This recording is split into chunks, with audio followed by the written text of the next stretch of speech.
Bienvenidos a todos. Otra vez, este es el tercero y final de estos talleres de mediodía, así que ha sido un diálogo y una comunicación bastante intensa, pero esta parte es muy importante porque esta parte de hoy día vamos a entrar aún más en detalle en las cosas prácticas de que se pueden hacer. Lo que vamos a hacer hoy día en realidad vamos a hablar un poco de experimento, vamos a hablar más del cómo hoy día, ¿ok? Y eso, y una parte central en lo que es innovación transformativa tiene que ver con el concepto de experimentación en política pública.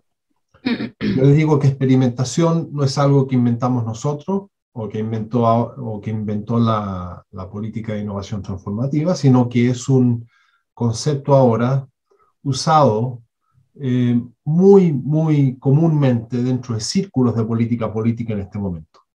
Y lo que refleja es que hay un entendimiento de que hay asimetrías de información cuando uno hace política, de que el concepto de la política lineal, donde uno ya se sabe todo antes de comenzar, eso ya ha sido rechazado. Y experimentos básicamente es que uno tiene que mirar, y uno tiene que ver, y uno tiene que probar, y uno tiene que aprender del fracaso, además de los éxitos. Sin embargo, como les voy a explicar, la política de innovación, el concepto de experimento dentro de la política de innovación transformativa es un poco distinto al de la tradicional, y eso lo voy a explicar. Voy a decir algo, pero muy poco, sobre evaluación formativa. Pero la evaluación formativa en realidad está al centro de lo que es una forma nueva de hacer política de innovación transformativa. No se puede hacer una nueva política si no se adopta formas de evaluación que son distintas y que son mucho más formativas que las tradicionales. Pero no tenemos tiempo para entrar en eso. Eso es un tema que nosotros hemos abordado con mucho detalle en el Hub, pero simplemente no tenemos tiempo en estos 3 días para hablar de eso. Lo que sí voy a hablar bastante más es este tema en el medio, que son los alcances transformativos. Lo digo porque se ha trabajado bastante, se ha elaborado, y sobre eso voy a hablar mucho. Va a ser son 12 alcances, así que va a ser un poco lento ese proceso, pero es importante que los entendamos porque son las categorías que nosotros usamos para guiar nuestra acción, tanto de experimentación como de evaluación. Y creo que va a entrar en varios de los temas que ustedes nos han dicho en estos últimos días, que son bastante importantes cuando ustedes tratan de hacer política. Así que, bueno, voy a hablar un poco también lo que les quería decir es, siguiendo la sugerencia ayer de Juan Pablo, lo que vamos a hacer es que al final de la presentación vamos a tener unos 10 minutos, esa es la idea, para conversar un poco plenario, para que ustedes escuchen más entre todos y hagan preguntas entre todos para que no sean solamente informes del ejercicio. Pero no vamos a poner mucho tiempo sobre eso. Entonces yo termino, vamos a tener como una discusión, pregunta, y después como 10 minutos, y después vamos a ir al ejercicio. Y después cuando volvamos en la plenaria, en vez de hacer informes de lo que cada uno hizo, creo que lo que vamos a hacer es una discusión abierta, ¿ya? Donde la gente puede intervenir, puede hacer preguntas, puede decir cosas que no entiende, donde hay áreas grises, etcétera, etcétera. Eso todo, a tener una discusión más abierta al final. ¿Ok? Bueno, entonces entrar un poco en el tema de de cuáles son las características para innovación, de experimentos en el concepto de innovación transformativa. Antes de entrar en esto, yo les quiero decir algo sobre en qué se diferencia el concepto de experimentación de innovación transformativa con las formas tradicionales de ver política de hacer política pública. Y eso es lo siguiente: muchas veces se acepta el concepto de experimentación cuando quizás no se sabe, cuando uno ya tiene un fin, una dirección a donde uno quiere llegar, pero quizás no se sabe muy bien cómo hacer las cosas, ¿ya? Entonces uno hace supuestos, ¿no? Entonces se hace experimentación para ver si esos supuestos están correctos y para probar más de una forma. Eso está bien, nosotros estamos de acuerdo con eso, pero hay una leve diferencia. Y eso es de que el concepto de experimentación en innovación transformativa no asume de que hay solamente una forma y una dirección, de que hay solamente un camino, una trayectoria. En otras palabras, el concepto de experimentación en innovación transformativa lo que trata de hacer es, antes de comenzar el proceso, de pensar sobre a dónde se discute cuál es la ruta o rutas que son posibles para resolver un problema. Por ejemplo, si queremos ver el tema de un cambio energético, entonces, ¿cuál es la mejor manera de pensar en un cambio energético renovable? ¿Es industria eólica? ¿Es industria solar? Pero si es industria solar, es uno centralizado, donde 3, 4, 5 empresas grandes manejan la distribución eléctrica y la producción eléctrica. Esa es la forma más eficiente y la forma más útil para desarrollar un sistema energético solar. ¿O es uno más descentralizado, donde hay varias empresas? ¿O se combina un sistema descentralizado con dueños, empresas y comunidades? Una forma más democrática, por decirlo así, de producir la energía, en donde la comunidad puede decir qué se hace con esa energía. Quizás tener algunos espacios comunes donde la energía es barata o gratis. Entonces, esas son el tipo de discusiones que se están dando mucho, definitivamente en el norte, y a veces son diferentes sistemas. Entonces, cuando uno habla de experimentar, no solamente está experimentando cuando uno ya sabe dónde llegar, sino que a veces hay que experimentar en base a lo que uno quiere y permitir que distintos nichos o grupos traten de avanzar según lo que pueden hacer al mismo tiempo, paralelamente, antes de ya definir a dónde uno quiere. Entonces es un proceso más abierto. Bueno, eso es lo primero. Lo segundo, ¿cuáles entonces son otras características de experimentación? Bueno, primero que involucra y apoya actores de punta, así lo llamamos nosotros, actores de punta.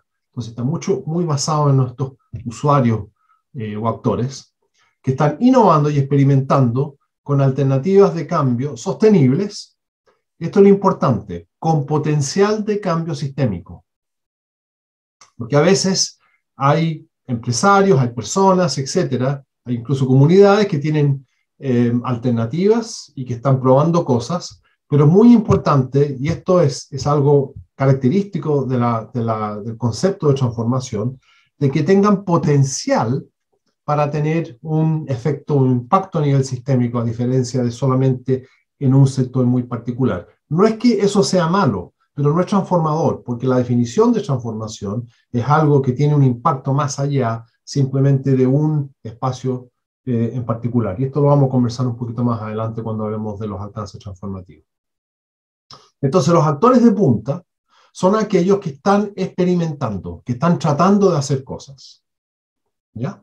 Segundo, se valoran distintos puntos de vista, especialmente aquellos que pueden ser afectados negativamente por los procesos de innovación. Entonces, hay algo muy importante dentro de innovación transformativa, y eso es que la innovación no tiene automáticamente un signo positivo al lado, puede tener un signo positivo y uno negativo. Entonces, lo que queremos es direccionar hacia que tenga un signo positivo. Y cuando hablo de signo positivo y negativo, puede ser al medio ambiente, puede ser en términos de cambio climático, pero también en términos de personas. Entonces, la sostenibilidad tiene que ser uno, que sea sostenible para las personas, para las comunidades y también para el entorno. Por lo tanto, hay que hablar con la gente que puede ser afectado negativamente. Y tercero, y esto es lo que explica al comienzo, hay que considerar distintos caminos en lo posible y alternativas. ¿Ya? No es para confirmar un solo camino, sino que probar algunas alternativas. ¿Y cómo se hace? Bueno, prototipos, casos demostrativos, etc. Esos son 3 características de experimentación dentro del concepto de innovación transformativa. Ahora, ¿cómo se hace entonces? ¿Cómo uno comienza? ¿Cómo uno comienza a trabajar? Bueno, generalmente los experimentos son considerados a pequeña escala primero, inicialmente, ¿ya? Y de manera acotada, ¿ya? ¿Por qué? Porque si uno quiere tratar de intervenir, a veces los recursos no son enormes, no son grandes, y uno quiere tratar de mirar si esto es un buen camino para seguir, entonces el proceso del experimento tiene que ser manejable. Tiene que ser uno donde uno puede controlar algunas variables. Y es por esa razón que generalmente se tiende, especialmente cuando no hay mucha experiencia, se comienza a pequeña escala, pero la idea no es que quede a pequeña escala, sino que después pueda ir creciendo. ¿Ok? Y los experimentos deben ser considerados como actividades estratégicas para constituir nichos o para fomentar su creación. Eso es bastante importante, es decir, no estamos haciendo experimentos simplemente como una manera de distribuir inversión o distribuir gasto de manera más equitativa. Lo que estamos haciendo es, estamos invirtiendo en algunas actividades bastante estratégicas porque tienen potencial de tener un impacto más grande hacia el futuro. ¿Ok? Y eso lo definimos como un nicho. No hay garantía, pero tenemos que definir tenemos que definir bastante bien el concepto del nicho para ver si efectivamente esto vale la pena apoyar o invertir o no. Y recordemos que el objetivo del experimento es, y eso es muy importante desde el punto de vista de evaluación posterior, es generar aprendizaje de primer nivel, pero también de segundo nivel. Y esto lo conversamos, ¿cierto? Es decir, tiene que haber evidencia de que el experimento la gente está participando en el experimento, está sacando conclusiones, está probando sus supuestos y está tratando de entender cómo poder seguir avanzando hacia el futuro.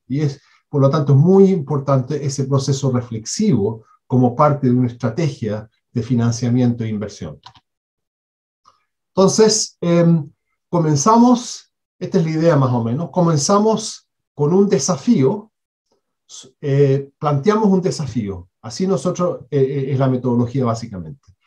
Y ese desafío muchas veces es algo amplio, es un desafío sistémico. Ya voy a hablar de esto enseguida un poco, pero se plantea vamos a tratar de resolver el problema del transporte y el atochamiento en la ciudad.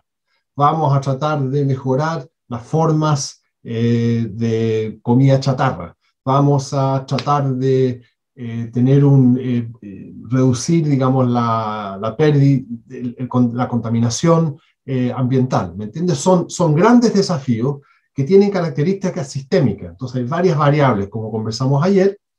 Entonces la forma de comenzar, en vez de tratar de ver todo ese problema de una vez, es comenzar con algunos experimentos a pequeña escala, donde uno los puede mirar, donde uno puede mirar qué pasa si hacemos esto y lo siguiente, y después ver el efecto sobre eso, tener un proceso de aprendizaje profundo y amplio, y después tratar de fortalecer los nichos que lo están tratando de hacer y trabajar junto con los actores del régimen. Eso es más o menos la idea. Ahora, obviamente dentro de este proceso, la evaluación, la forma de hacer la evaluación es muy, muy importante. Entonces, muchas veces uno está acostumbrado a formas de evaluación que realmente dejan mucho, un gusto muy, muy negativo. Y muchas veces es porque la evaluación hay dos problemas.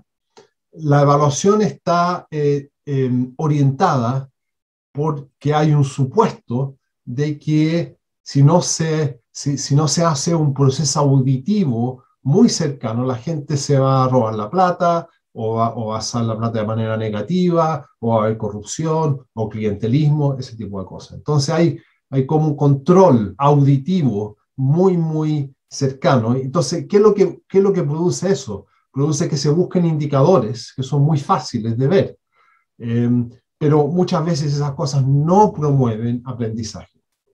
Y el segundo problema es que, y esto quizás no sé si lo han pensado ustedes, de que la forma muchas veces de pensar en cómo se puede tener impacto y cómo se puede hacer cambio es de una manera sumamente tecnocrática.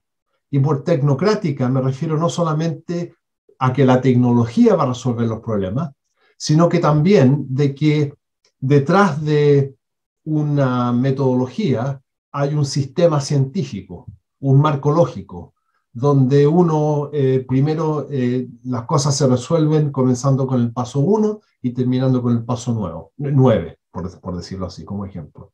¿Ya? Entonces, eso tergiversa mucho la posibilidad de hacer experimentación, lo hace muy difícil. ¿Ya? Entonces, la forma en cual uno tiene que trabajar en términos de evaluación formativa trata de cambiar esos principios. No es que la evaluación no debe ser rigurosa, tiene que ser rigurosa, pero es una manera distinta. Y estos son algunos de estos principios. ¿Ya? Los participantes de la intervención deben reflexionar y analizar. Y se analizan. Es decir, se analizan hasta qué punto los participantes están reflexionando. Se busca promover el aprendizaje. Se aborda y se analiza lo que no salió como previsto, es decir, lo inesperado. ¿Ya? Por ejemplo, los fallos. Los fallos o los fracasos pueden promover excelentes oportunidades de aprendizaje sobre el contexto, sobre las condiciones y las actividades que pueden conducir a procesos de transformación. Pero solamente si se sacan las lecciones de eso. Si no se sacan las lecciones, entonces no ha habido aprendizaje y se vuelven a repetir los mismos problemas.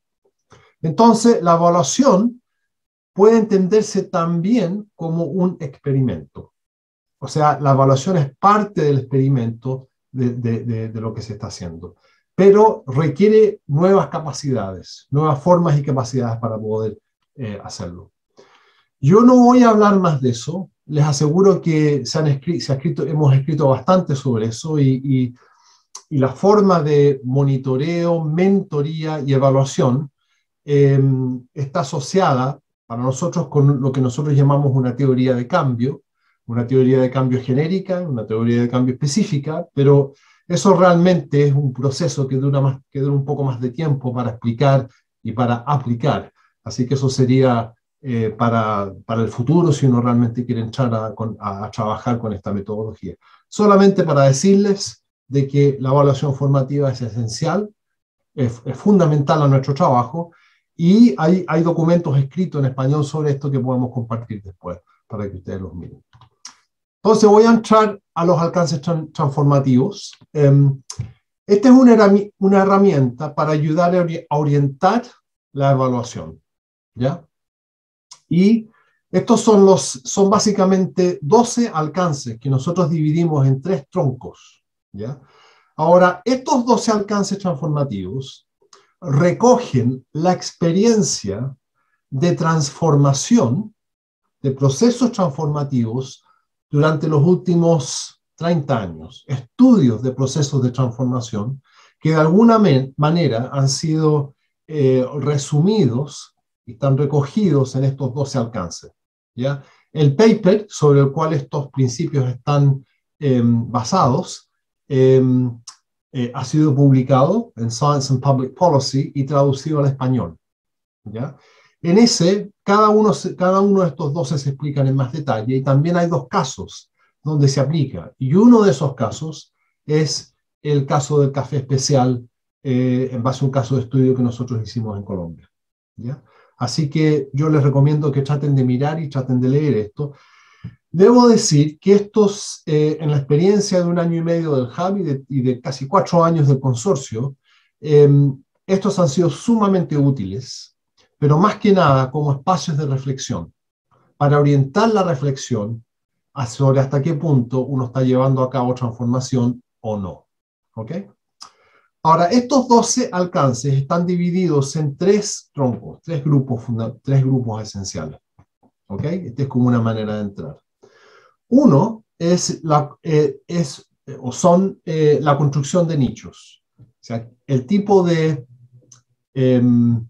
políticas y medidas que pueden ayudar a construir nichos, asumiendo que existen. Si no existen nichos, entonces uno tiene que hacer algunas otras cosas. El segundo tiene que ser con expansión e integración de estos nichos, es decir, que sean más grandes.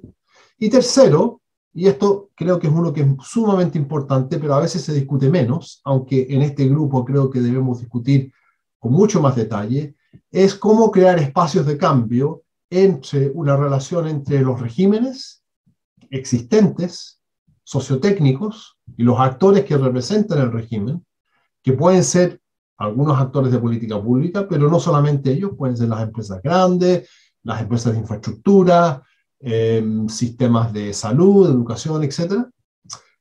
Y discutir eso un poco, porque eso me parece sumamente importante. Esto no implica que hay un proceso que el 1 es menos importante y el 2 es el más importante, no. Es donde uno mira en la intervención cómo mirando cada uno de estos, puede ayudar a fortalecer una intervención y hacerla más efectiva. Nosotros en el Hub hemos, por ejemplo, hemos tenido un ejercicio, hace como 3 semanas tuvimos un ejercicio, donde 3 grupos les preguntamos cuál de este alcance era más importante. Un grupo eligió aprendizaje, otro grupo eligió redes, y el otro grupo creo que eligió blindaje. Entonces, ¿qué hicieron? En su experiencia para ellos, esos alcances eran lo más importante y profundizamos y entramos en más detalle. ¿Ok? Entonces, eso es más que nada cómo enriquecer y cómo fortalecer un proceso de digamos, de formación evaluativa, de evaluación formativa. Entonces, lo que voy a hacer es que voy a explicar cada uno de los alcances, y eso básicamente va a ser, y después vamos a poder conversarlo un poco. Ok, entonces, el primero tiene que ver con blindaje. Ahora, si ustedes recuerdan, cuando hablamos de un nicho transformativo, hablamos de que era un espacio donde uno podía hacer cosas distintas, donde las reglas del juego tradicionales, ya sea de control, sea de cómo mirar, se pueden suprimir y cambiar por otras, ¿ya? Porque eso muchas veces es lo que se necesita para comenzar a hacer una transformación. Entonces, si ustedes se imaginan un nicho tratando de hacer algunas cosas, y se imaginan una especie de cortina de fuerza alrededor que protege ese nicho, eso es lo que es el concepto del blindaje, ¿ya? Y hay diferentes formas de hacer ese blindaje. Por ejemplo, puede ser a través de financiamiento. Puede ser a través de que se hagan experimentos en un espacio como en una universidad. Puede ser que se le dé un espacio para poder probar algunas cosas. Y donde pueda haber error, se pueden cometer errores y por lo tanto hay excepciones a las reglas normales. Puede ser que el Estado, que muchas veces crea un mercado para ese nicho a través de compra estatal. ¿Ya? Yo me acuerdo de un caso donde un país de Centroamérica estaba tratando de promover una leche natural orgánica para los niños en los colegios, porque hasta ese momento lo compraban del extranjero. Entonces trabajaron con varios centros para tratar de crear cadenas de valor con un tipo de leche más sana. Entonces probaron sobre cómo hacerlo. Y ahí el Estado creó una compra para garantizar la demanda para que la gente pudiese hacerlo, ¿cierto? Para que los productores pudiesen crear una leche más sana para los niños, ¿ya? Entonces, estos son el tipo de cosas que uno puede hacer, que el Estado y política pública puede hacer para facilitar y proteger ese nicho, ¿ya? Casi siempre el blindaje es necesario, ¿ya?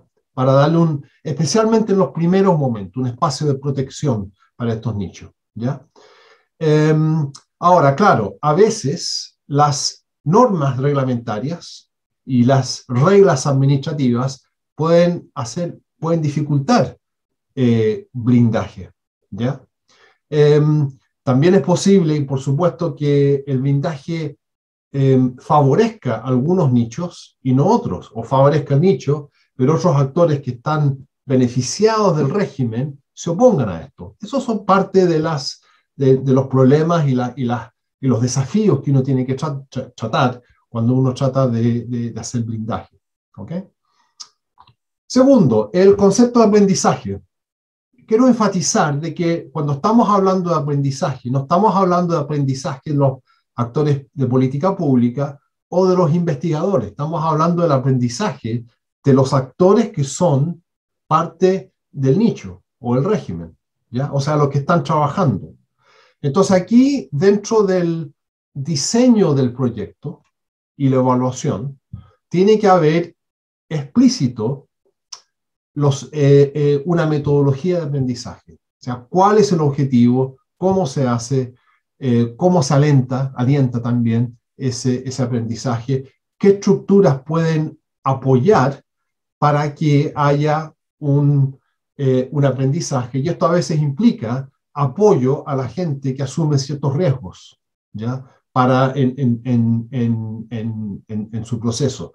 ¿Cómo uno puede medir el aprendizaje cuando las cosas no van bien y cuando las cosas van bien? Esto es bastante importante, es crucial, bueno, una de las cosas es que ese aprendizaje sea algo que se pueda medir, que se pueda mirar, si es necesario que haya indicadores sobre cómo ese proceso se está haciendo.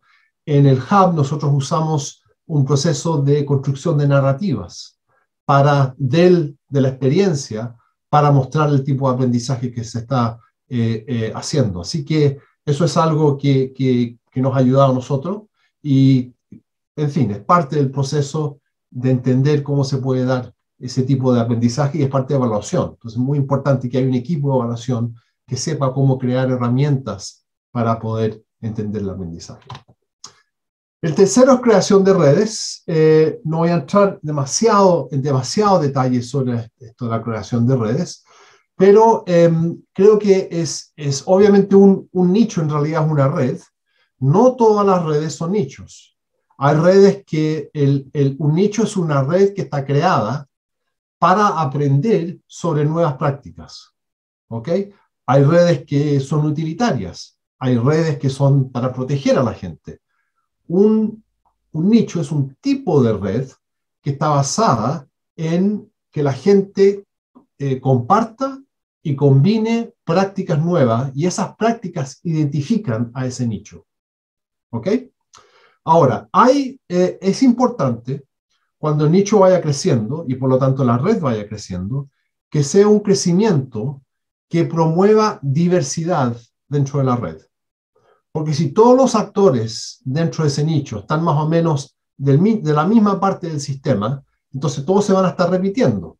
Entonces, por ejemplo, si estamos hablando de una red de crear un sistema de alimento nuevo, entonces esa red, ese nicho, tiene que ser no solamente de productores, tiene que comenzar a incorporar los cientistas que trabajan en el desarrollo de semillas o de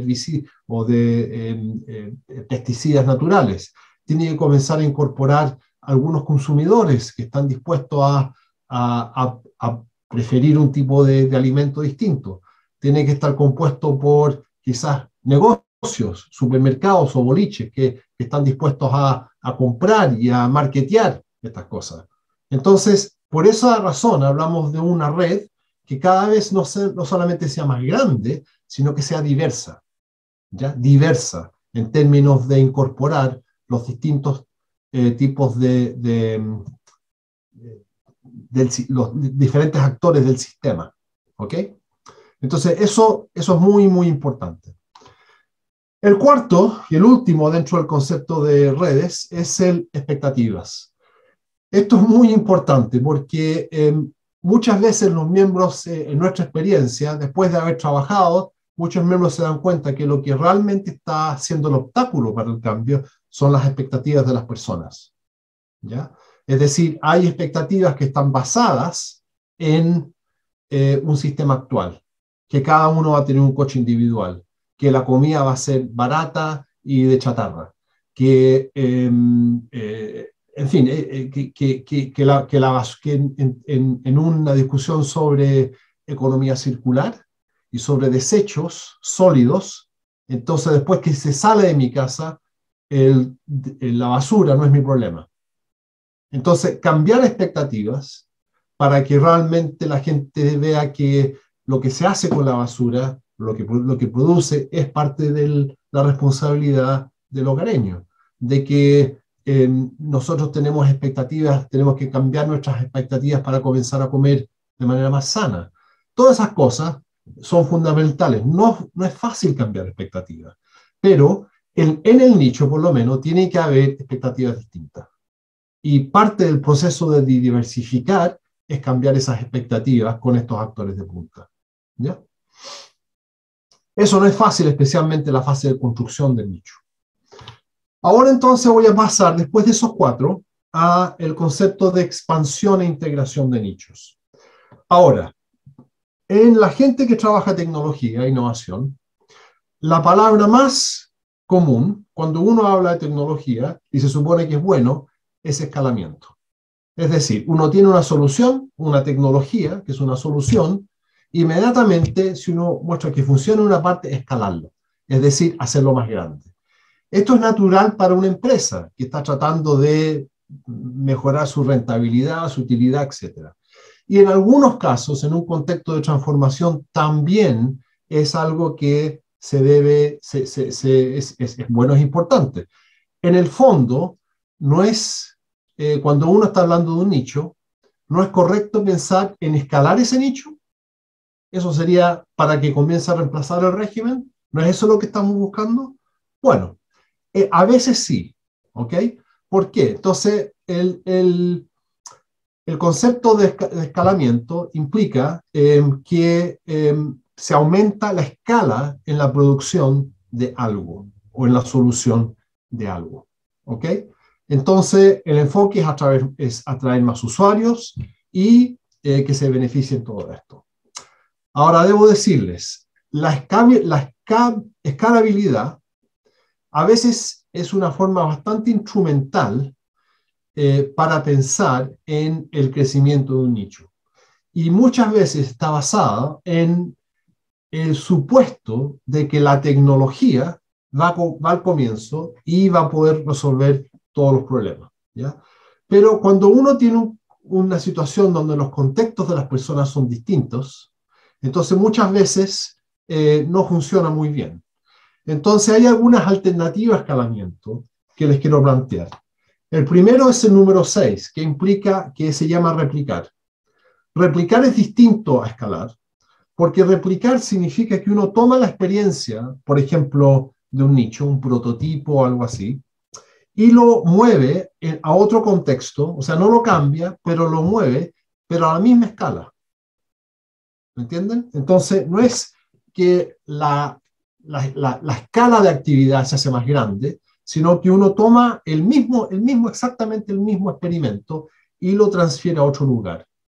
Entonces, esto podría ser algo sobre, por ejemplo, en permacultura. Permacultura es una metodología de agricultura que los principios están basados en ser amigables con la tierra y adecuarse a la naturaleza de la tierra y al clima. Entonces uno toma el mismo caso y por eso tiende a ser a pequeña escala. Entonces uno lo toma y lo replica a otra parte, en los principios los replica a otra parte. ¿Ya? El replicado puede ser un buen camino para acelerar los nichos, pero muchas veces no es sencillo porque a veces los contextos son tan distintos que uno tiene que hacer un proceso de traducción para otro contexto. El número 7 tiene que ver con, como una forma de hacer los nichos más grandes, es lo que llamamos circulación. Ahora, circulación implica que si uno tiene un prototipo o un demostrativo o un caso, uno va y uno lo muestra en otros contextos y en otras partes, ¿ya? Sin tratar de que la gente lo adopte exactamente de la misma manera. Uno circula la información a través de comunicación. Uno muestra lo que uno está haciendo. Uno apoya el flujo y circulación de ideas. Aquí los intermediarios son muy importantes. Las personas que saben hacer esta traducción entre distintos contextos, ¿ok? Y se circula, y eso a veces es una forma muy ventajosa cuando los contextos son muy complejos y distintos, ¿ya? O lo que llamamos aquí el desorden del mundo real es muy grande. Entonces, esto de circulación facilita la fluidez para, digamos, circular o hacer más popular lo que está haciendo un nicho, ¿ok? A veces sí, lo que puede hacer es que los avances son más lentos, porque no se está obligando a la gente a asumir algo. El último tiene que ver con institucionalización, ¿ok? Aquí se asume que el nicho está ya más avanzado. O sea, ya ha probado que tiene ciertas prácticas que son positivas y ya ha probado que tiene formas de trabajo que funcionan, etc. Entonces ahí hay un proceso de crear reglas, crear regulaciones, crear protocolos. A veces pueden ser formales, codificados, escritos, otras veces informales, a través de la práctica. Pero uno ya está en una situación donde el nicho se puede comenzar a agrandarse, puede comenzar ya a masificarse y comenzar a reemplazar lo que el régimen está haciendo. Eso es una institucionalización. Ahora, claro, en este proceso de agrandar ese nicho pueden haber todo tipo de roces, sea por cualquiera de los 4 que he mencionado, sea por escalar, sea por replicar, sea por institucionalización o circulación. Porque hay actores a veces que pierden o pueden perder de agrandar un nicho, ¿ya? Hay otros que pueden ganar.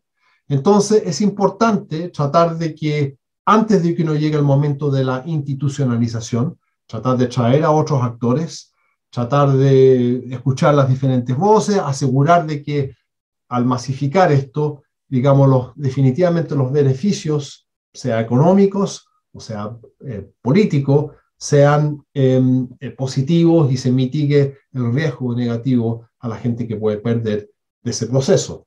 Estas no son soluciones a todos estos problemas, simplemente estamos planteando los dilemas y las roces que pueden ocurrir como parte de este proceso de transformación.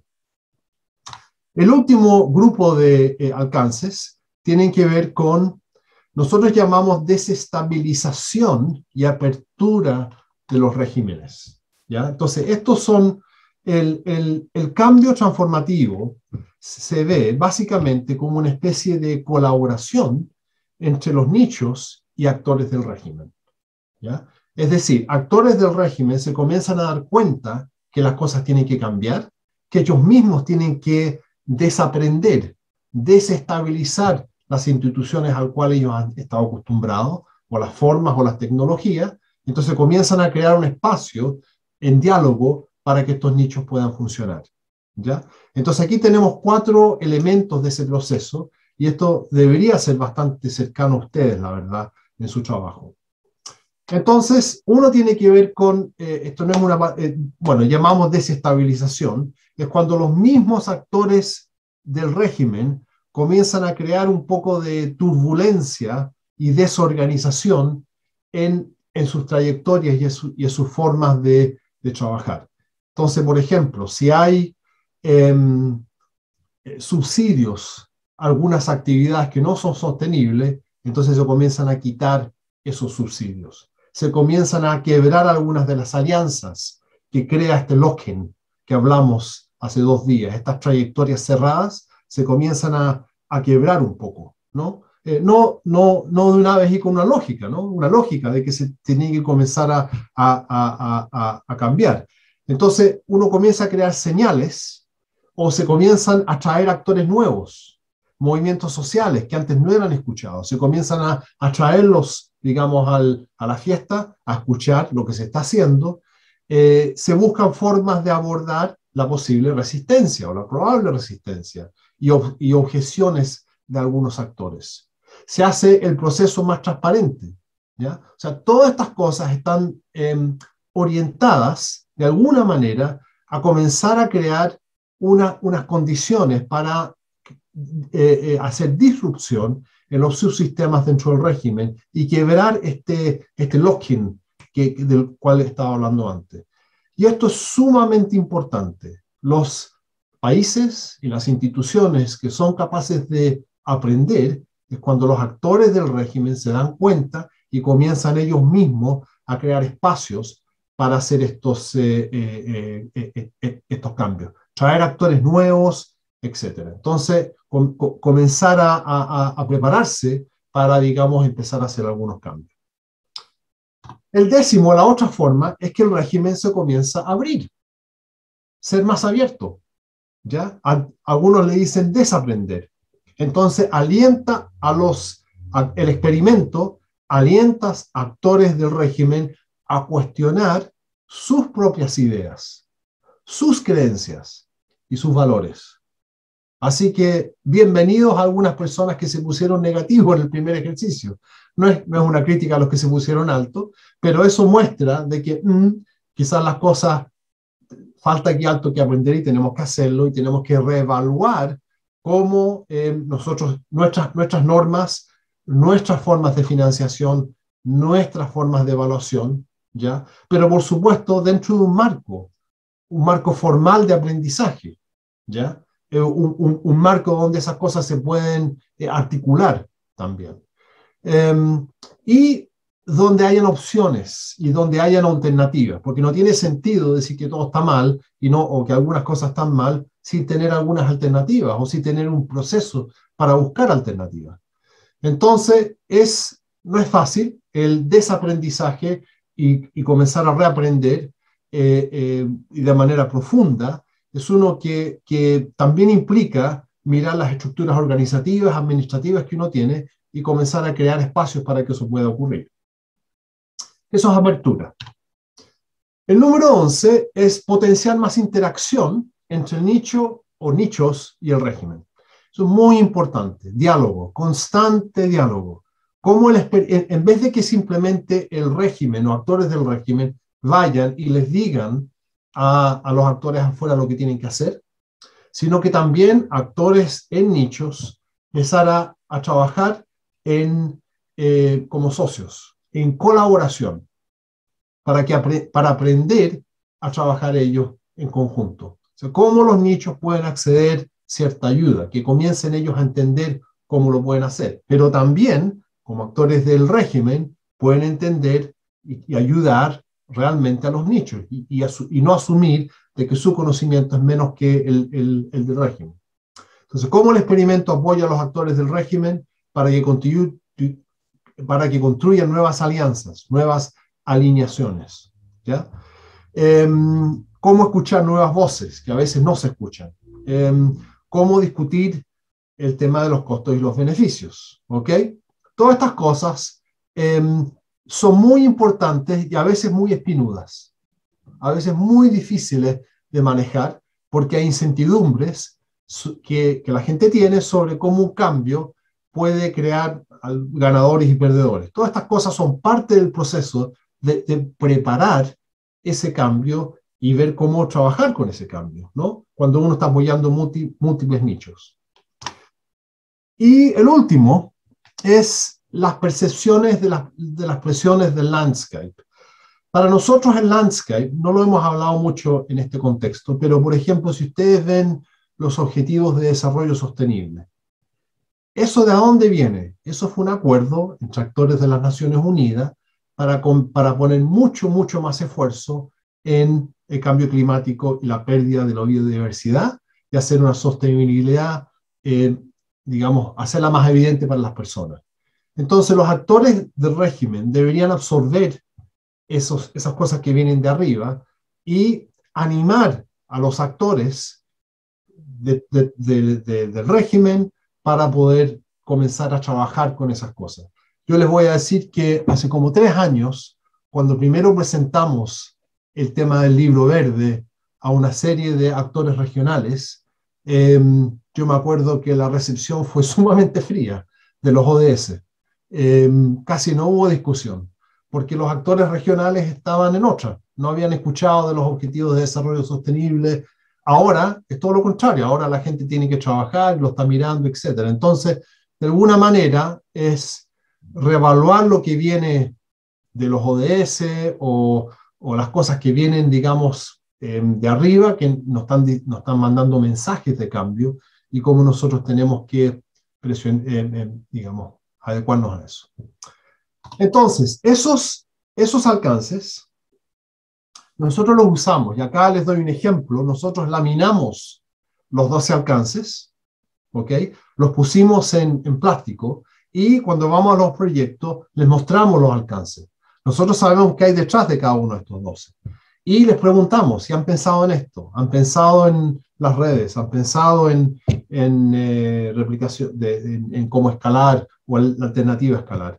Y es una herramienta que nosotros usamos como autoevaluación y para hablar con los actores sobre cómo pueden mejorar el proceso. Es una forma de evaluación que propone un aprendizaje.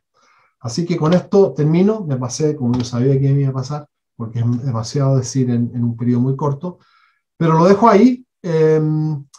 Voy a dejar de compartir y no sé, quizás Claudia podemos dejar unos minutos de preguntas y discusión.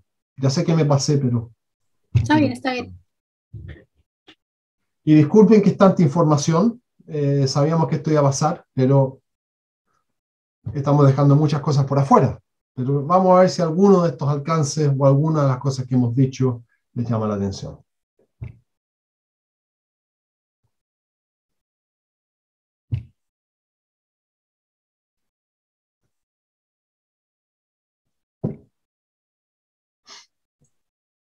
La idea del espacio era precisamente abrir la discusión acerca de los alcances. Entonces, no sé. Cualquier cosa que he dicho, ¿no? Sí. Es un momento para pensar. Ajá. Pero no mucho, porque si no pasamos al ejercicio.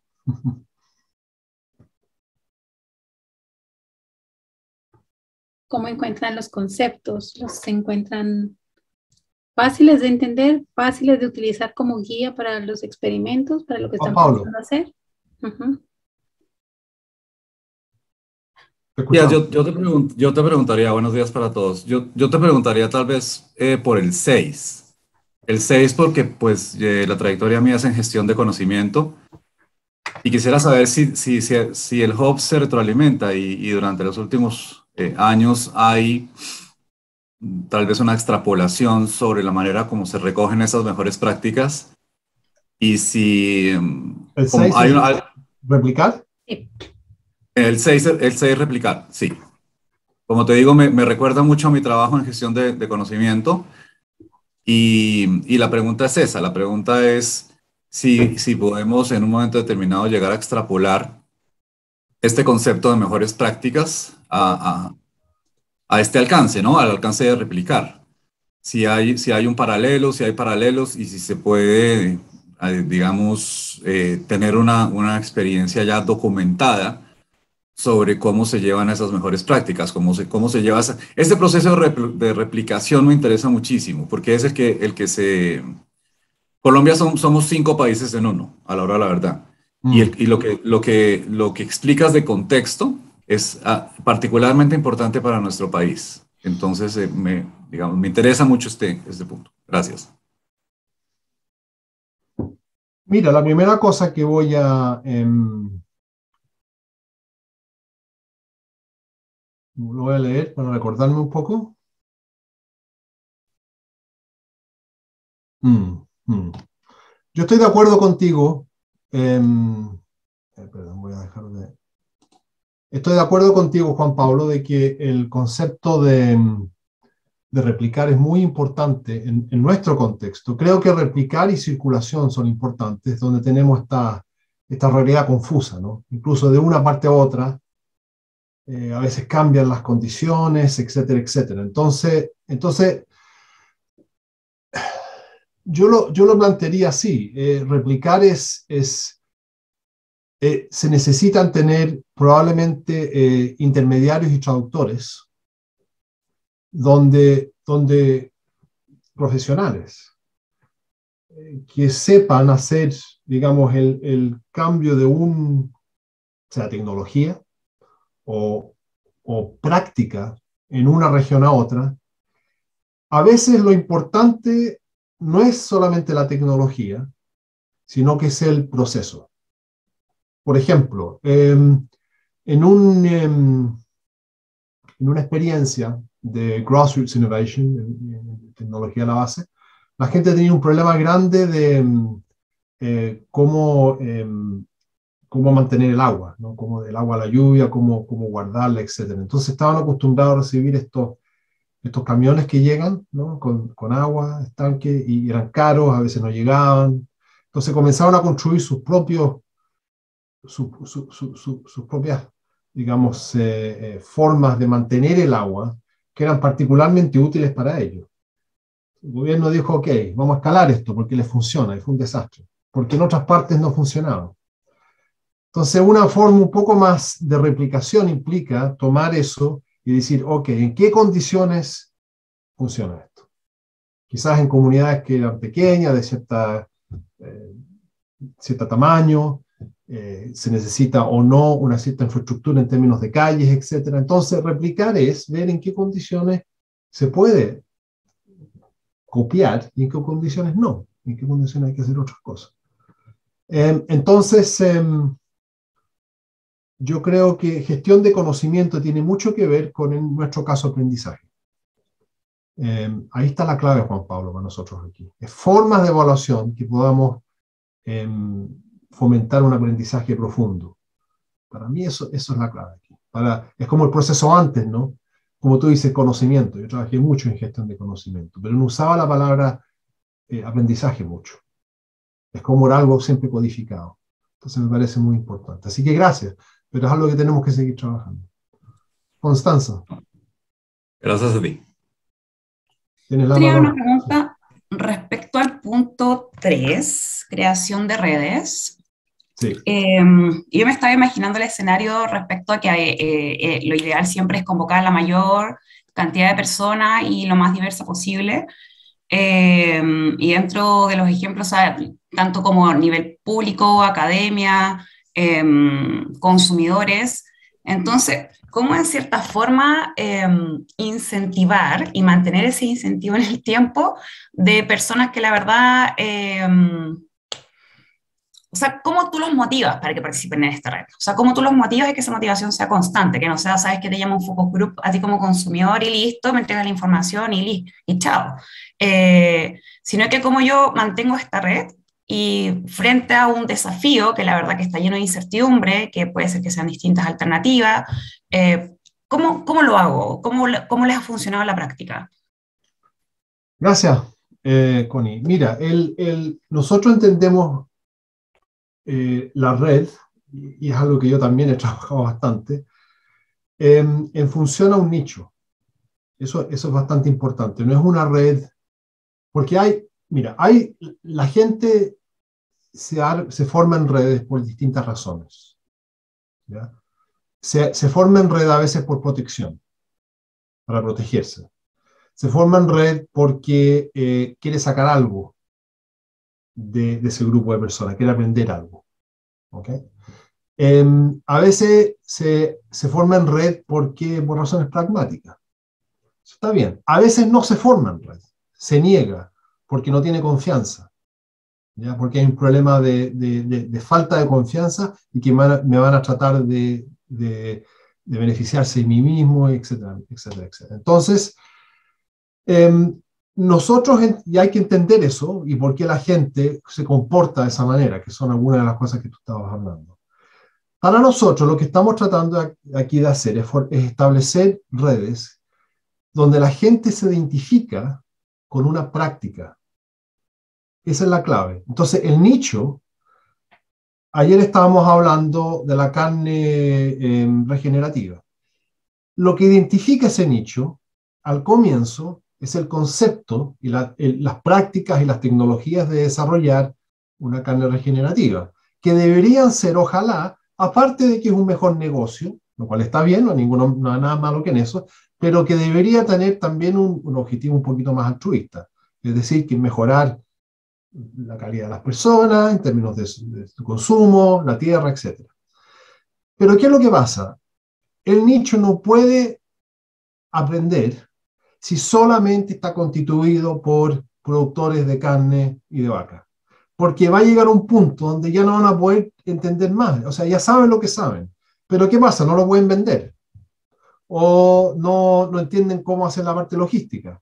O no entienden cómo mejorar la calidad de la tierra. O está empeorando la tierra. Pongamos ejemplo hipotético. Entonces, un nicho tiene que ir... la manera de que esa red que representa ese nicho se va aumentando no es solamente replicando las mismas personas con una identificación, productores dueños de vacas regenerativas, sino que comienza a incorporar otros actores, pero que son parte del aumento de esa práctica. Entonces pueden ser las personas que trabajan calidad de tierra, pueden ser personas que trabajan la parte del al por menor o al por mayor. Entonces, y así los nichos más grandes son así, los exitosos son así. ¿Ya? Son en energía, por ejemplo, ellos más son los ingenieros que conocen la parte solar. Son los usuarios que quieren introducir tecnología solar en sus casas porque tienen un compromiso con esa idea. Entonces ahí se crea una red con unas características muy particulares y muy duraderas y muy estables y muy resilientes, porque son gente que están comprometidos con una práctica, el desarrollo de una práctica. Entonces mi pregunta a ustedes, o todos ustedes, pero también ustedes, en FIA, es si ustedes en términos estratégicos tratan de trabajar en términos de redes a nivel de expansión de un nicho, de una práctica, o es algo simplemente de que las personas forman una red por formar una red. Y a veces, como tú dices, esas son cosas que cuando el financiamiento se cae, se quiebran. Entonces redes donde la gente se identifica con algo, se mantienen mucho más tiempo. Y si no les llega dinero del gobierno, buscan en otras partes, porque se identifican con una práctica. Yo no sé, Claudia o Marta, si pasamos o si hay una pregunta rápida, podemos seguir.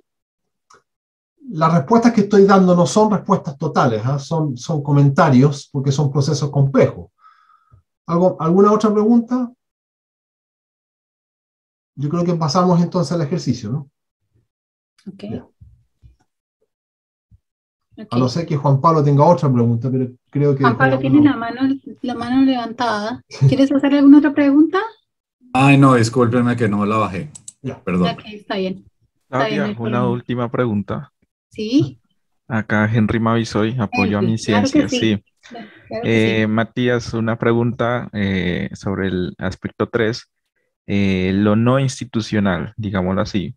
Son comunidades que a veces son muy susceptibles a conformar redes con lo institucional, porque saben de las problemáticas y como de la rigidez que tienen a veces aspectos burocráticos, digámoslo así, ¿ya?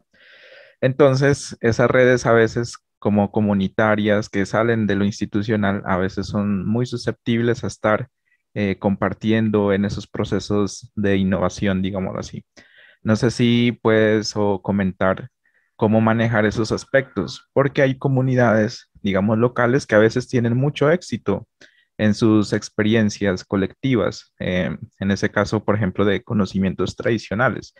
Y de hecho dicen, no, a mí la escuela no me convence como educa, más bien me convence otras formas de recuperar y mantener el conocimiento que se salen de lo institucional y casi no les gusta ser aliados de los aspectos institucionales a la hora de intentar promover esas conformaciones de nichos. Bueno, mira, si la alternativa, si lo que ellos ya están haciendo con sus conocimientos ancestrales es uno que ayuda a la sostenibilidad ambiental alrededor de ellos, es decir, mantiene un buen equilibrio entre su vida, su agricultura, o lo que sea, y el entorno, y también es uno que digamos que hay que rescatar. Entonces, yo estaría totalmente en contra de tratarles de imponer una forma de afuera que donde va a haber resistencia y que no les resulta. En general, o sea, a ver, el nicho trata de hacer las cosas mejores, no peores. Trata de, y a veces, por ejemplo, si hay un nicho que requiere, en el caso que tú me dices, una infraestructura grande, por ejemplo, de ciudad, que en algunas comunidades típicamente no tienen energía regular, no tienen agua común y que no les va a funcionar. Entonces yo no estoy de acuerdo, entonces el nicho no llega hasta ahí nomás. No es algo que se pueda imponer. Por eso queremos salirnos del lenguaje de escalamiento en todo. No es que queremos que el nicho sea pequeño, queremos que sea más grande, pero que usemos conceptos más cuidadosos y más participativos y más democráticos para decidir si algo le sirve o le funciona a la gente. ¿Ok? Y creo que, de hecho, todo lo contrario, o sea, yo lo daría vuelta. Creo que muchos de estos formas de trabajo ancestrales, porque tú dices que quedan fuera de la institucionalidad. Bueno, supongo que lo que me estás diciendo es que son cosas que son una mezcla entre formalidad e informalidad, una mezcla entre regular y regularizado y no regularizado. Entonces esas cosas se deberían quedar más, hay que legitimar algunas de esas prácticas si sirven y si son sostenibles. Así que, pero no estoy tratando de simplificar el problema, pero estoy tratando de decir de que uno tiene que trabajar, digamos, de manera cuidadosa, sensible y participativa con estos procesos. Eso es todo. Gracias, Matías. Bueno. Entonces yo creo que pasamos al ejercicio, si les parece. Sí, puede ser. Estamos pendientes de que de Salim, que tuvo que salir, entonces el grupo de la CAR, vamos a esperar un momentico. Si mientras explico el ejercicio, Salim no alcanza a volver, entonces yo creería, Matías, si tú estás de acuerdo en que, por ejemplo, Pablo pudiera acompañar el equipo de la CAR mientras Salim vuelve. Porque Gabriela no está. Okay. Gabriela no está para que yo me pudiera mover. Hay que preguntarle a Pablo, ¿no?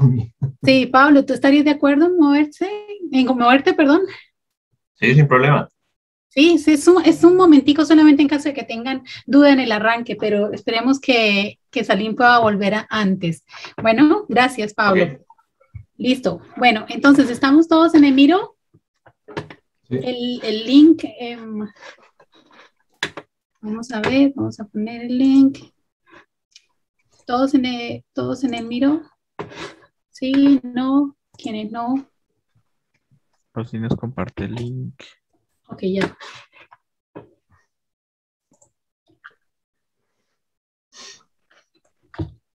A ver si lo... Marta, ¿lo tienes tú a la mano? ¿Lo pongo yo?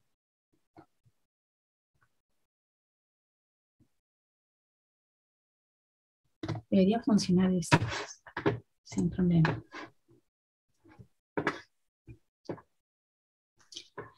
Bueno, listo. Entonces, nuevamente hoy, como... Okay. ¿Alguien tiene problemas para ingresar al Miro, en primer lugar? Todos... Marta ha puesto el link. También, sí. Listo. Ok. ¿Quieren que comparta pantalla?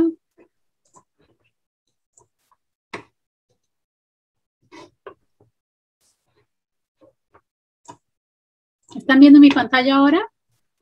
Sí.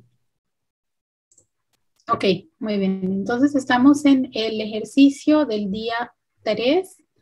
Está la actividad, como se dan cuenta. Ayer estuvimos trabajando este tablero, el del día 2, y hoy vamos a estar enfocados en el ejercicio del día 3. Entonces, para el día de hoy, lo que les vamos a pedir es que, en primer lugar, arrastren del la circunferencia del anillo C que trabajaron ayer, en donde definieron las herramientas, recursos, elementos con los que contaban para llevar a cabo su intervención, su iniciativa y demás, que los traigan a este recuadro de la pregunta 1, recursos, actores, acciones identificados en la actividad 3 en el anillo C. ¿Cuál es el propósito de esto? En primer lugar, es que ustedes empiecen a pensar en el tipo de intervenciones que quisieran llevar a cabo. Recuerden que Matías hablaba de que teníamos un desafío grande, pero cuando pensamos en los experimentos y en las intervenciones queremos cosas muy focalizadas y muy acotadas, que sean fáciles de, digamos que de monitorear y que podamos circunscribir a un cierto tipo de actores, a un cierto espacio, entre otros. Entonces, la primera parte del ejercicio lo que busca es definir cuál podría ser la intervención. Y aquí queremos es generar sobre todo un espacio abierto para que ustedes piensen, para que ustedes se expresen cuál es su propósito, cuál sería el objetivo, qué es lo que quieren hacer a la luz de lo que hemos visto en estos 3 días de trabajo.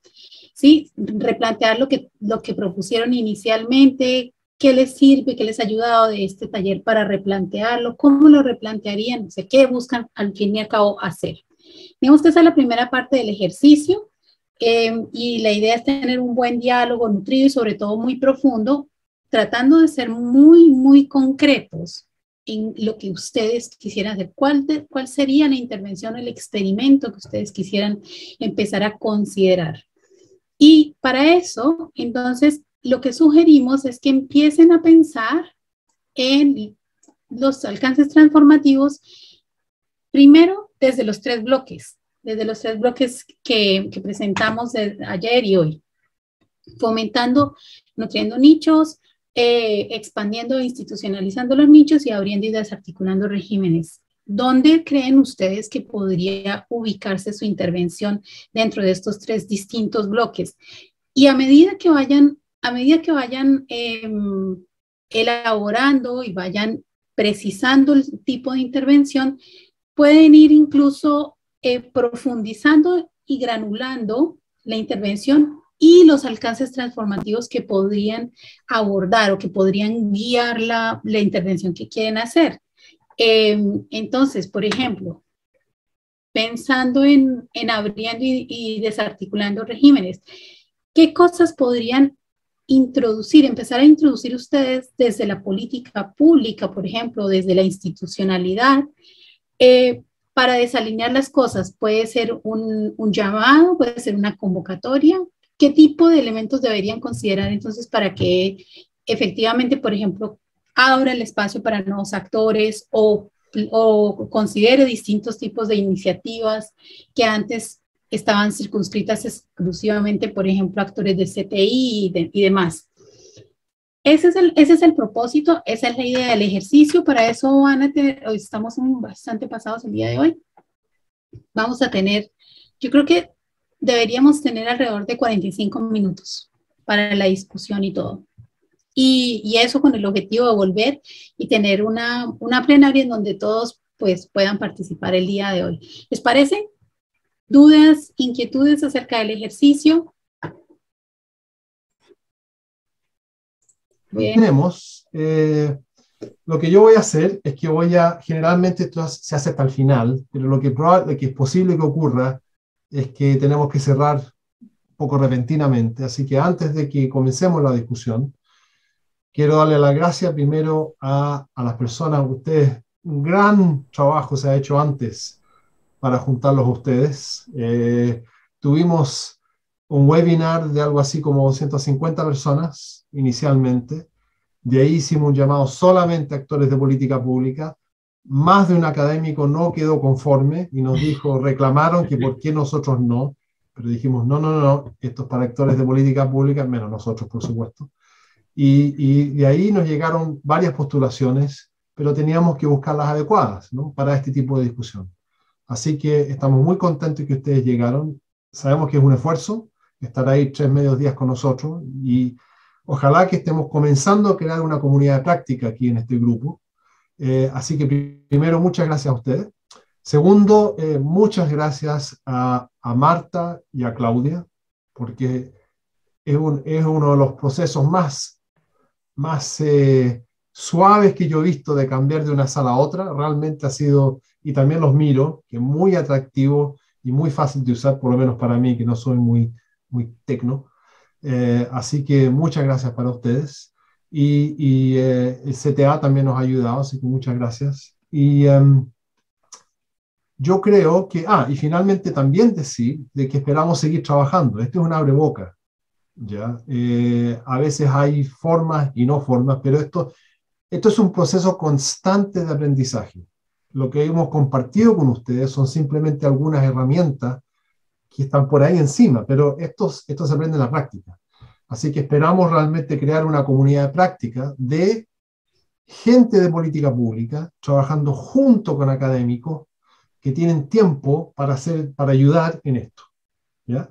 Y eso es en realidad. Y para abrir este nuevo marco de estudio de innovación en América Latina, ese es el objetivo.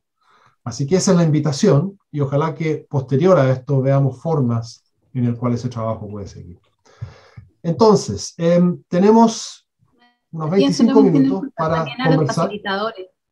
A los facilitadores también. Nadia, Pablo, Ana, Paloma, ¿quién se me quedó? Creo que Ana hace una gran ayuda y es parte de nuestro proceso también de abrir el aprendizaje a otra gente que pueden ayudar. Bueno, después de decir las gracias, ahora tenemos unos 25 minutos para que cada uno realmente diga lo que quiere. O sea, lo bueno, lo malo, lo feo. Puede contar. Sería interesante si hay algo en particular que les pareció útil, pero también algo que les pareció difícil. Algo que también hablen de su experiencia y contarle al resto del grupo que no conoce su experiencia, para ver, digamos, cómo esto podría servir, qué hay de nuevo, cuáles podrían ser las trabas, en realidad cualquier cosa.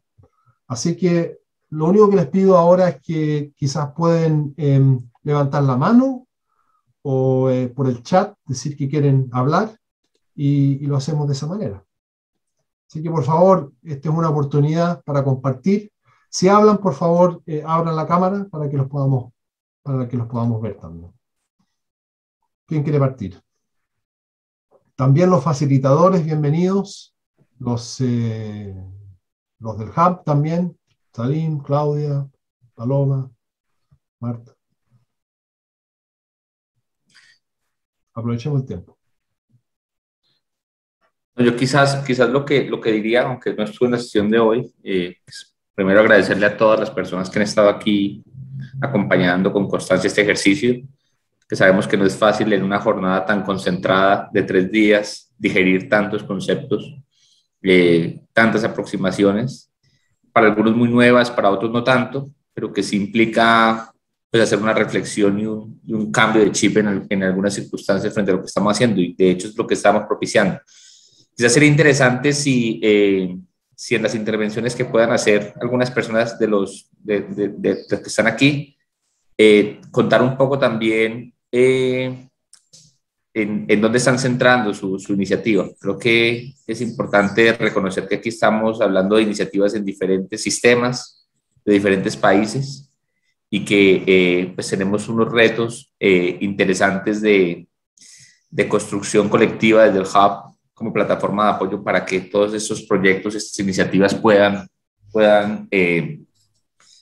tener una orientación o una direccionalidad hacia transformaciones. Entonces, es más bien esa invitación a que en el compartir de esas experiencias también nos pueden en un minuto contar un poco de dónde nace esa iniciativa, y cómo se aporta desde ese taller a lo que ustedes tengan como expectativa frente a ese proceso. Gracias, Salim. Carlos Gutiérrez tiene la mano levantada. Sí, muy buenos días para todos. Bueno, agradecerles de verdad por la oportunidad para nosotros desde la Corporación Autónoma Regional de Cundinamarca.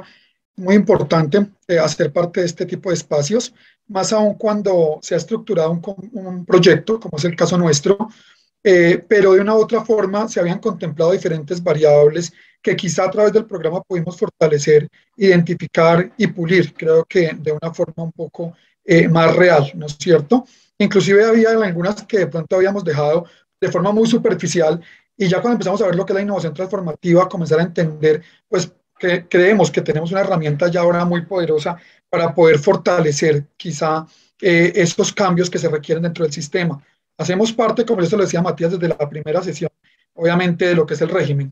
Y cuando uno dentro del régimen empieza a ser parte del nicho, pues empezamos ya ahora sí a trabajar y a hacer entender que es un proceso muy fuerte que nos ha tocado a nosotros, que de una u otra forma podemos también y tenemos en nuestras manos la posibilidad de poder transformar el territorio.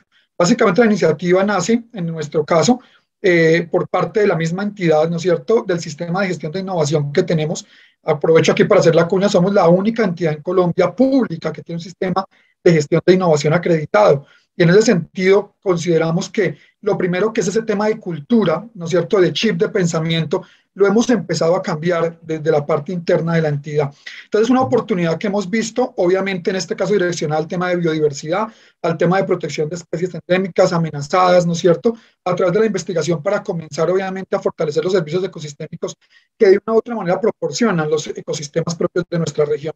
De una u otra forma involucrando comunidad, involucrando otros sistemas, otros actores, rompiendo un poco los paradigmas del régimen, las redes que de una u otra manera ya digamos que por naturaleza se han conformado y haciendo entender que creo que todos podemos hacer parte de esto. No es solamente cuestión de unos pocos o de una sola red o de un solo sector, sino que de una u otra forma, cuando hay intereses de por medio, todos podemos aportar. Las políticas públicas, desafortunadamente, no están en nuestras manos construirlas. Es decir, en Colombia, la política pública viene desde el gobierno nacional y en el caso ambiental del ministerio, pero sí de una u otra manera es deber nuestro como autoridad ambiental velar para que eso se cumpla. Y creo que a partir de los proyectos de investigación, de innovación, de desarrollo, podemos tener obviamente la posibilidad de hacer seguimiento y control a ello. Entonces, agradecerles de verdad por la oportunidad. Como les digo, creo que nos vamos con una mirada un poco ya mucho más profunda, una oportunidad mucho más grande para seguir aportando y nada, contentos de la experiencia.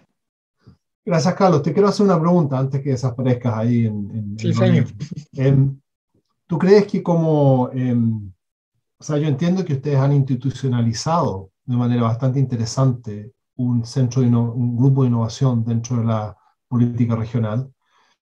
¿Eso significa que ustedes tienen quizás un poco de agencia? Cuando digo agencia, poder, para poder, a ver, ¿cómo por decirlo así? Reorientar algunas políticas y cómo se gastan y cómo se orientan algunas políticas que vienen a nivel nacional. Yo sé, por ejemplo, que en Colombia el programa Regalías, ustedes pueden postular a lo que a ustedes les parece importante. Y eso significa que a veces, aunque las señales del ministerio de arriba no son a veces las que queremos, uno puede a nivel regional hacer muchas cosas y quizás aliarse con otras regiones que están haciendo. ¿Ese es el caso, crees tú, en Colombia? Sí, en nuestro caso considero que esa es la realidad. Nosotros de los proyectos de investigación los estamos manejando desde el Centro de Innovación en dos líneas. Uno, intentar obtener resultados a través de la investigación, el desarrollo y la innovación que permita justificar alguna generación de una política o algún cambio en las políticas que existen. Es decir, tener de verdad un sustento científico para no decir, es que consideramos que esto se debería hacer, pero ¿en base a qué? Y consideramos que ahí es donde realmente se encuentra el fundamento.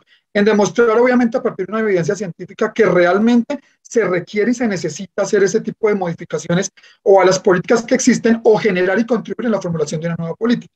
Eso desde ese punto de vista. Ahora, desde el punto de vista de nosotros como autoridad ambiental, como actor de una u otra manera territorial, también tenemos la posibilidad, a partir obviamente del proyecto 25 de investigación, desarrollo e innovación, que se crea dentro del plan de acción de la corporación, de destinar recursos, como lo decimos, para ello. Entonces, desde el Sistema General de Regalías también salen convocatorias, identificamos proyectos de interés, ¿no es cierto?, con actores de interés que se puedan materializar para el beneficio, obviamente, del medio ambiente, y damos la oportunidad para que de una u otra manera se puedan crear convenios de ciencia y tecnología en el marco de la cooperación interinstitucional para fortalecer acciones, obviamente, de forma individual, pero en pro a un mismo objetivo. Entonces, sí lo hemos pensado, se ha venido realizando. Obviamente es un proceso complejo, porque eso no se logra de la noche a la mañana, más aún cuando es una línea nueva, ¿no es cierto? Cuando las cosas llegan nuevas, cuando hay una transformación en una entidad, a veces cuesta, y más cuando nos hemos dedicado a fortalecer una misma línea durante 60 años. Entonces llegar con algo diferente,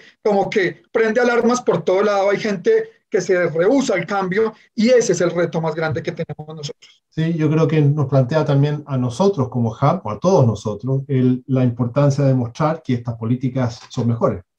Exacto. Muchas gracias, Carlos. A ustedes.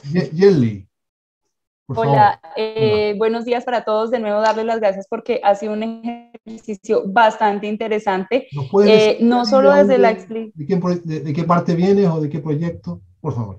Claro que sí. Yo soy Arly Cardona, estoy en el departamento del Tolima y estamos con Juan Pablo Izaza, con Catalina y con Claudia. Estuvimos participando en el proceso de la política para el sistema, para la RAP Eje Cafetero, la región administrativa que contempla 4 departamentos del país, de Colombia, que son Caldas, Quindío, Risaralda y Tolima, que estamos nuevos allí. Esta región, pues, es nueva y lo que pretende es un tipo, pues, como de organización que se hace a partir de los mismos departamentos creados para establecer procesos, para apalancar cierto tipo de recursos financieros y no financieros, pues, para la presentación y ejecución de propuestas.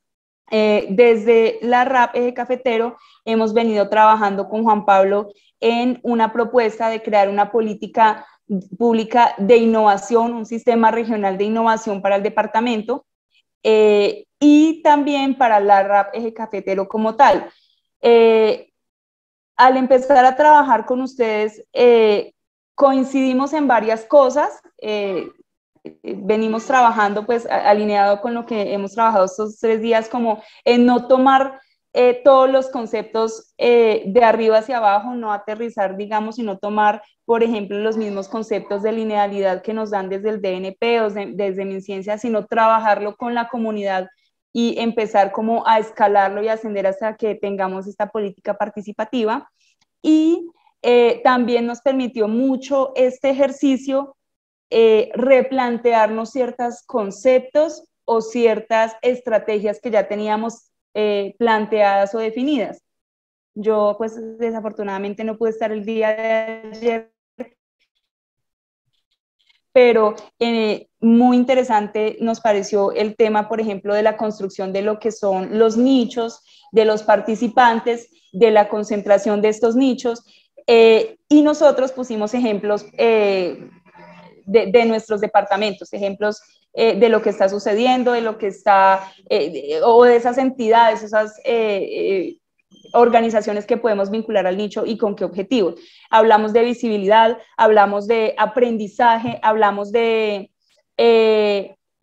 fomento de esos nichos a partir, por ejemplo, de cadenas productivas, hablamos de cómo lo vamos a aterrizar en la realidad, cómo lo vamos a hacer, y no necesariamente desde el sector público, sino participando o llamando a estas entidades, a estas asociaciones a participar y a que nos ayuden a crear esta política.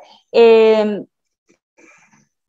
que nos vamos con más dudas y más ganas de hablar de innovación transformativa al momento de plantear este sistema regional de innovación. Yo no puedo decir que me voy tranquila porque antes me voy como con muchísimas más dudas, pero la idea es eso. Como les digo, nos dio muchas bases para seguir trabajando y para pues hacerlo de una manera más colaborativa y de una manera diferente. Creo que ahorita lo que se nos viene para nosotros es la necesidad de identificar cómo lo vamos a hacer, porque de la misma manera en que se viene haciendo, creemos que no es la forma en que ha funcionado. Entonces tenemos que cambiarnos el chip, que tenemos que salirnos de la caja y tenemos que mirar cómo lo vamos a plantear para que realmente logremos el objetivo que nosotros nos estamos proponiendo como región administrativa.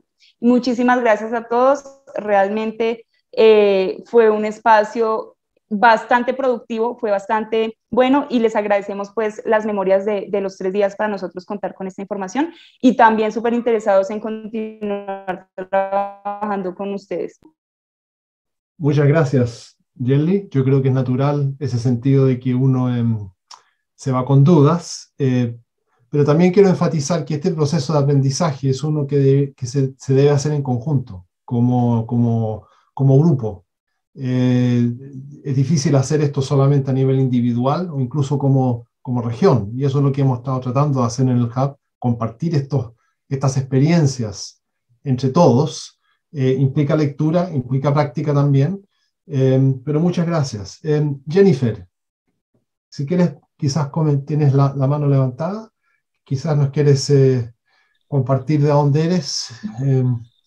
Bueno, muy buenos días. Mi nombre es Jennifer Pinzón, con mi compañero Cristian Herrera.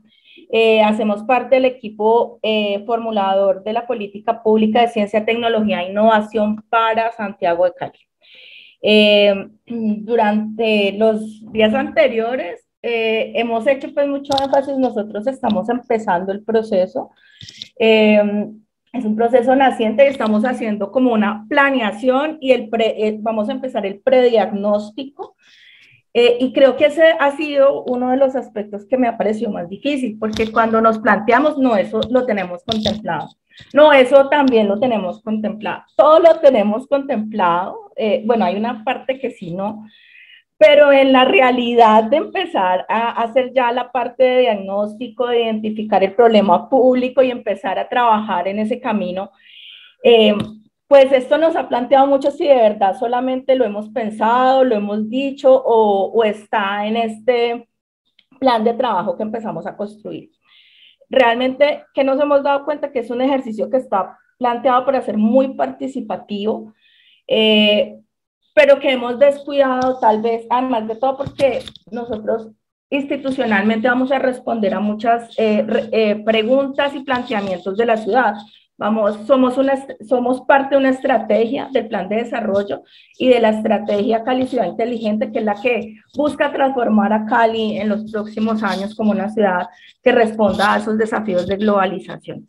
Y nosotros estamos en este proceso de diseño, tal vez dejando este tema de mercado, de consumidores, para después. Entonces sí lo hemos contemplado, pero luego, o sea, cuando salga ya la definición del problema público, que ha sido muy bonito darnos cuenta, nosotros no tenemos una hipótesis, no tenemos, y también tal vez la institucionalidad nos ha permitido que sea así. No tenemos un camino definido, o sea, no es que ciencia es esto, tecnología es esto, innovación es esto y empiecen a construir, sino que estamos trabajando desde construir los conceptos, desde mirar con las personas en la institucionalidad, pero también lo vamos a hacer con la ciudad, esos conceptos que implican y cómo son incorporados en la vida de las personas desde los diferentes grupos poblacionales y territoriales. Así que creo que ha sido un ejercicio muy interesante, muy cuestionador en este sentido. ¿De verdad lo estamos diciendo o lo vamos a hacer?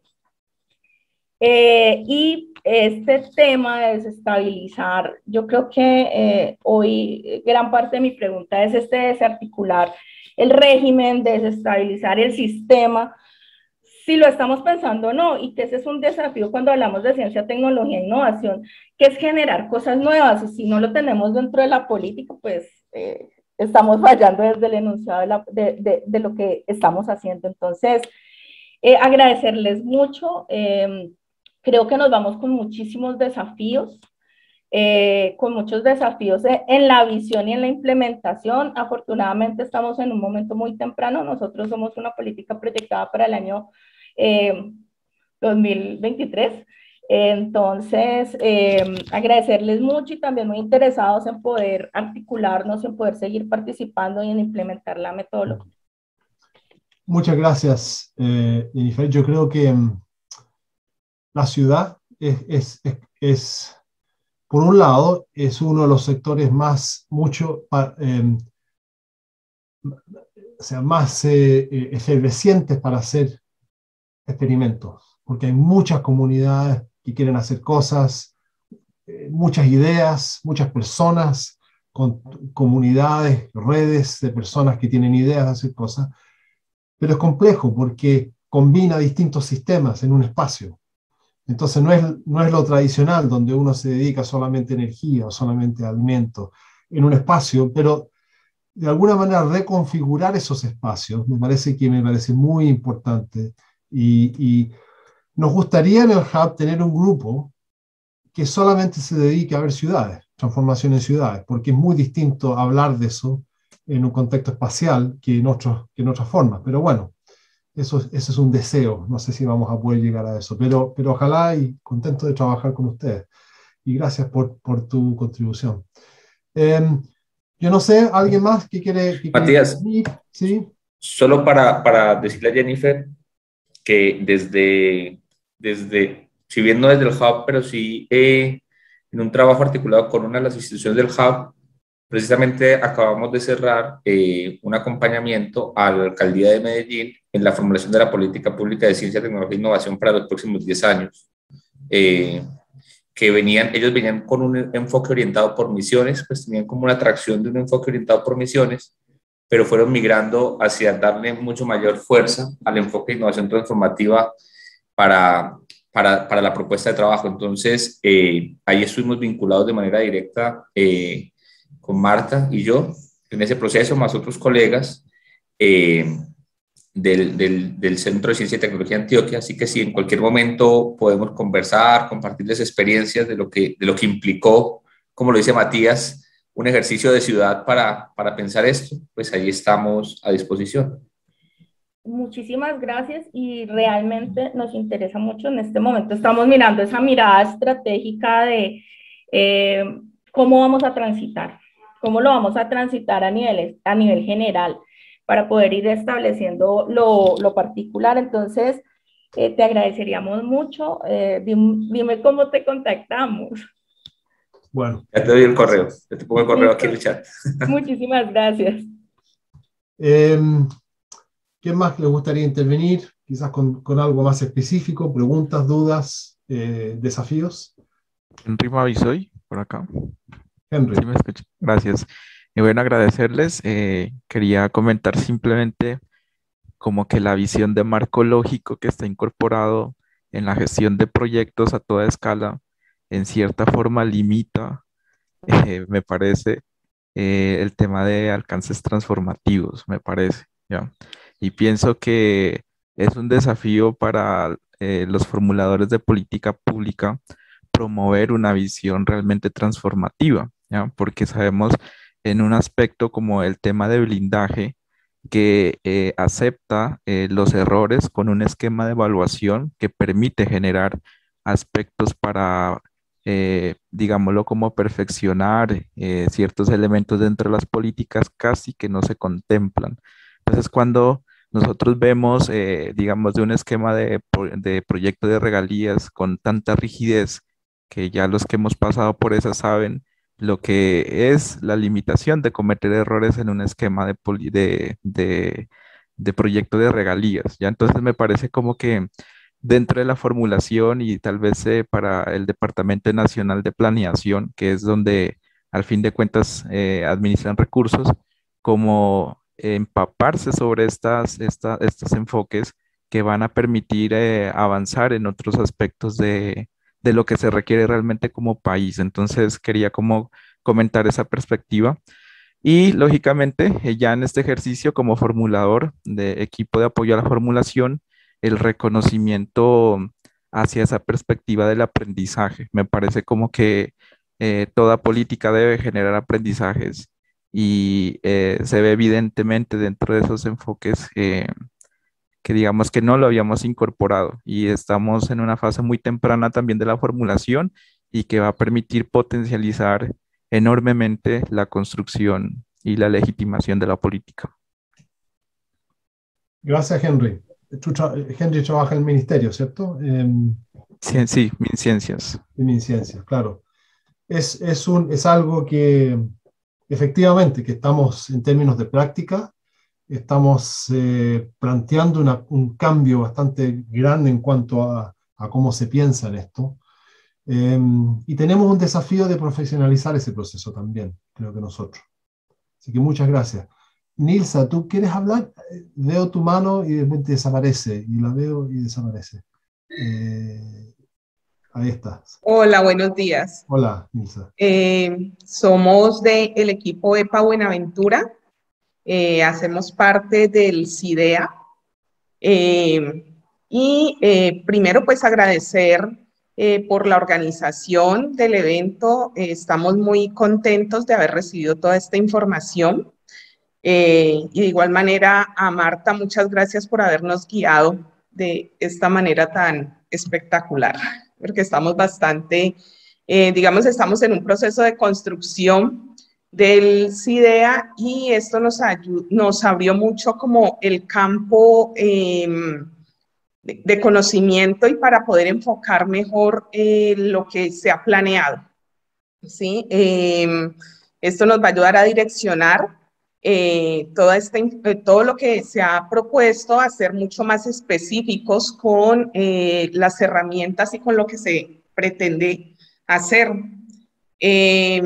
Algo muy importante y valioso para nosotros es que la conclusión es como comenzar a identificar los nichos, porque tenemos un rango muy amplio, ¿no? Desde el CIDEA como es interinstitucional de educación ambiental, entonces es muy amplio, es muy ambicioso lo que tenemos, y en esta fase de construcción podemos iniciar a hacer algo mucho más específico para poder obtener unos resultados óptimos o mejores y que puedan perdurar en el tiempo. También como buscar los mecanismos para el fortalecimiento del CIDEA como tal, porque no es solo desde el CIDEA generar hacia afuera, sino también cómo fortalecerlo, cómo desde otras instituciones nos pueden aportar y hacer un mejor trabajo. Muchas gracias. Esto también nos permitió que ya no empezáramos a manejar esas políticas lineales que se hacen desde las instituciones en el escritorio, y cuando ya sale el documento y con normatividad y ya, bueno, aplicarlo a la ciudad. En este caso, esto nos invita a una reflexión, y es que desde esos nichos generar o tener iniciativas y propuestas que nos lleven a generar una política de educación ambiental para el pueblo y que el pueblo sienta que hizo parte de esa política. Entonces, esto nos invitó a esa reflexión, porque inicialmente teníamos la temática de trabajar en el escritorio y listo, y socializarla y ya. Pues entonces esto nos lleva a una reflexión y a un reto, y es cómo buscamos a que esos nichos que hay puedan intervenir y hacer parte de la construcción de esa política de educación ambiental. Así que, de verdad, a buena hora, pues, esta participación en este evento. Muchas gracias. Y Marta, siga así. Muchas gracias. Y gracias, Marta. Se nos está comenzando a acabar el tiempo ahora. Quizás tenemos, no sé, una o dos más intervenciones. Yo no sé si alguien más quiere hablar o también quiere comentar sobre cómo el Hub puede seguir también, porque el Hub solamente puede seguir con el apoyo de los actores de política pública. Así que, no sé, tenemos quizás tiempo para una o dos más intervenciones si las hay. Si no, terminamos. ¿Alguien quiere terminar? ¿O ya se tienen que ir todos? Sí, buenas. Hola, Gabriel. Cuéntanos. Bueno, de Buenaventura, del CIDEA. Sí queremos agradecerle a todos ustedes por este espacio brindado.